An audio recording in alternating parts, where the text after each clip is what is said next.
So I was sitting around watching Sports Center the other day, and I got to thinking, like, what if some of these fucking, like, sporting events, instead of being games, they were like the things the teams are named after, just fighting each other in big groups. Like, who wouldn't want to see Vikings versus Bears? That shit sounds awesome. They should make a movie out of that. Or what are some other games that happened this past week? Jaguars versus Raiders. I asked my coworker, like, who do you think would win that? She's like, I don't know. Like, are they in the mountains? Are they on a battlefield? I was like, well, it's at Oakland, so I assume they're on a pirate ship. But it's just a bunch of pirates decide to kidnap some feral wild cats for some reason and, like, lock them under the poop deck. And you laughed at poop deck?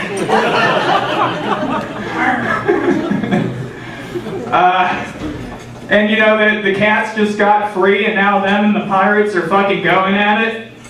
And you know, I think it would be really tragic though, like if the fucking cats won. Or really cool, because the cats would like commandeer the vessel, and it would suddenly become a cat pirate ship, like run. You know, it'd be like run by the Dread Captain Catbeard or something. And you know, some explorers from like Nova Scotia. No, that doesn't make sense. Switzerland, yeah. That's just come along and they're, you know, pulling out their little telescope eye thing, and they're like, Captain, you're not going to believe this shit, but it appears to be a ship full of nothing but cats.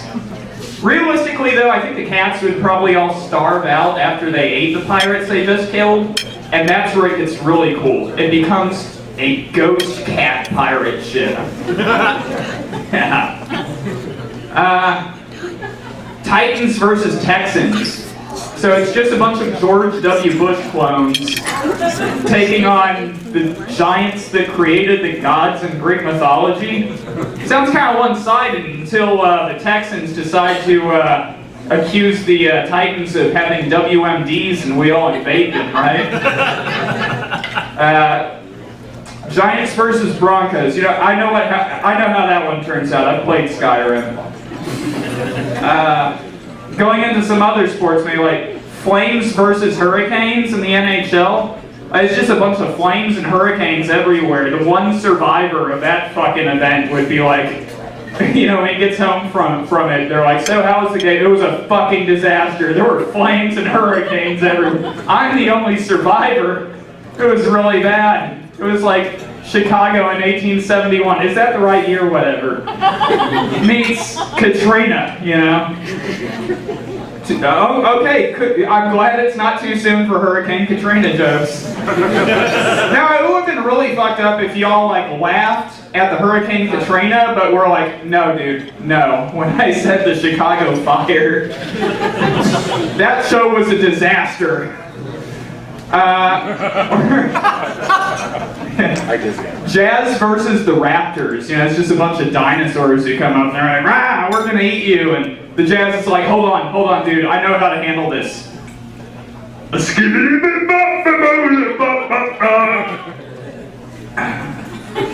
Lastly, the Nashville Predators. Like, I wonder how they would be personified. I want to say that it's not really a saber cat, but it's going to be like, you know, just some awkward middle-aged guy with a receding hairline and Coke bottle glasses who got caught by Chris Hansen with a roll of duct tape and a bag of Swedish fish. That came to my mind because you're eating Swedish fish, Ben. Anyway, enough of that bit. Any of y'all ever have like that obviously gay friend who is just so mortified to come out of the closet that he tries to appear as not gay as possible by talking way too much about how much he's into women and nobody buys his shit? I have a friend like that. He's one of my former coworkers. He's a black guy, cool, love him to death, but he needs to come out of the closet. Just be you, man. But you know, he's always like, man, I really like them white bitches because they never go back. Or man, I'm really into them Asian bitches because they love you long time. So I decided to throw it into fucking left field one day, and I was like, man, how about them handicap bitches? You know? The ones who just have nothing going on down here, so when you're fucking them, like their legs are flying about in the air like a couple of fucking limp wet noodles, spraying pus and blood from the atrophy all over the walls, and you're like, hey baby, how's it feel? And she's like, I don't know.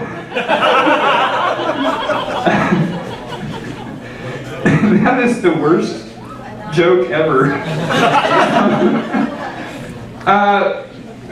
So I recently got a new doorbell.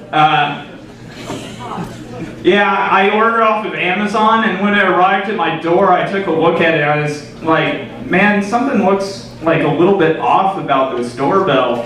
And so on closer inspection, I noticed that it had etched in the side of it, made in China. I was like, oh shit! This thing's gonna give me lead poisoning or something. So I did what any responsible individual would do, and I put on some fucking latex gloves to install it.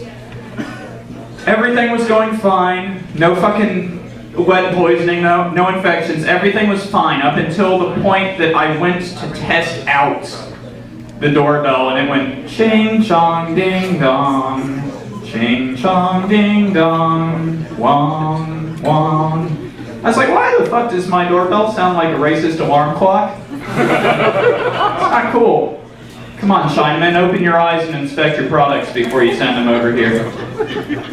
I can make that joke because I work at a Japanese restaurant, okay? No, I can. Look it up. It's on the internet. Speaking of work, I was on my way to my job the other day, and y'all know those like protesters who gather on the corner of Whitesburg and Airport every Saturday, and they're always protesting something. Lately, it's mostly been the Syria issues, but one of them was holding this sign that just made no fucking sense whatsoever. It said, "Jesus for President." It's like, I don't think that this guy knows how our electoral system works here in the States.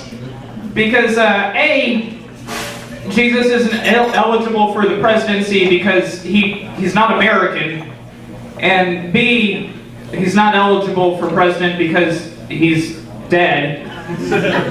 And C, like, even if he was eligible, nobody would vote for him. That guy wants to, like, give away fucking free healthcare to everybody. Fucking communist, right? But it did get me to thinking, like, what would it be like if Jesus was president? And I think it would be a little bit like this. Hold on one second.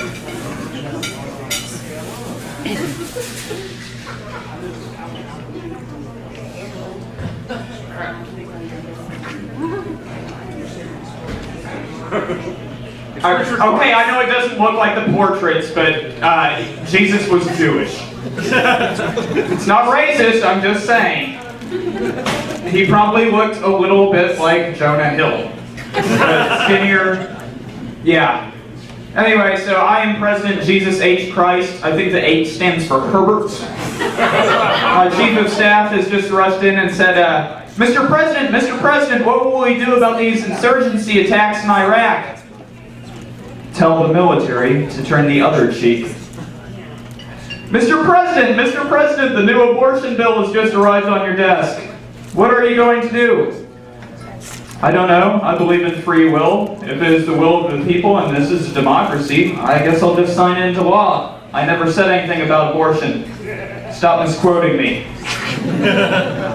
Mr. President, the Republicans are asking to see your birth certificate again.